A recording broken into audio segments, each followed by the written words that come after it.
હવામાન વિભાગની મહત્વની આગાહી મુજબ ગુજરાતમાં 4 સિસ્ટમ સક્રિય થઈ છે અને આગામી 6 દિવસમાં ભારેથી અતિભારે વરસાદ પડવાની શક્યતા છે। આવતીકાલે એટલે કે 31 જુલાઈના રોજ જ્યારે રેડ એલર્ટ જાહેર કરવામાં આવ્યું હોય ત્યારે આ પરિસ્થિતિને પહોંચી વળવા માટે વડોદરા જિલ્લા કલેક્ટર અનિલ ધામેલિયાના માર્ગદર્શન હેઠળ કલેક્ટર કચેરી ખાતે કંટ્રોલ રૂમ કાર્યરત કરવામાં આવ્યો છે। ત્યારે તંત્ર દ્વારા આ કંટ્રોલ રૂમ દ્વારા પરિસ્થિતિ પર સીધી નજર રાખવામાં આવી રહી છે।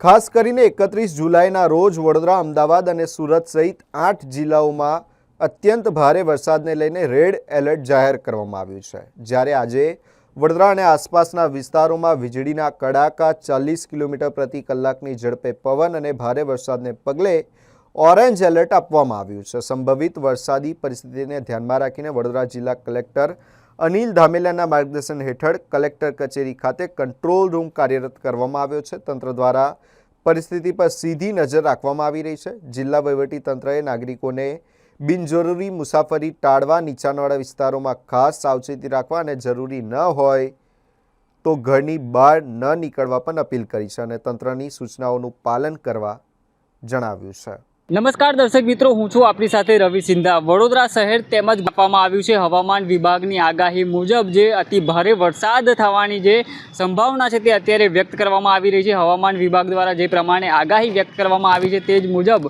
વડોદરા શહેર તંત્ર પણ ક્યાંક એલર્ટ જોવા મળી રહ્યું છે। વડોદરા શહેર જિલ્લા કલેક્ટર કચેરી ખાતે અત્યારે જે કંટ્રોલ રૂમ બનાવવામાં આવ્યો છે ને ત્યાં સતત આ અપડેટને લઈને તેના પર બાજ નજર રાખવામાં આવી રહી છે અને જે રીતના વડોદરા જિલ્લા કલેક્ટર શ્રી અનિલ ધામેલિયા સાહેબના માર્ગદર્શન હેઠળ અત્યારે જે રીતના દ્રશ્યમાં પણ જોઈ રહ્યા છો કે જિલ્લા કલેક્ટર કચેરી ખાતે જે કંટ્રોલ રૂમ બનાવવામાં આવ્યો છે હવામાનને લઈને તમામ અપડેટ પર અત્યારે સતત નજર રાખવામાં આવી રહી છે। જે પ્રમાણે હવામાન નિષ્ણાત અંબાલાલ પટેલ દ્વારા પણ જે આગાહી વ્યક્ત કરવામાં આવી હતી, ભૂકા બોલાવી દે તેવો વરસાદ વરસવાનો છે, જેને લઈને અત્યારે તંત્ર પણ એલર્ટ જોવા મળી રહ્યું છે અને વાતાવરણમાં પણ ક્યાંક ને ક્યાંક બદલાવ જોવા મળી રહ્યો છે।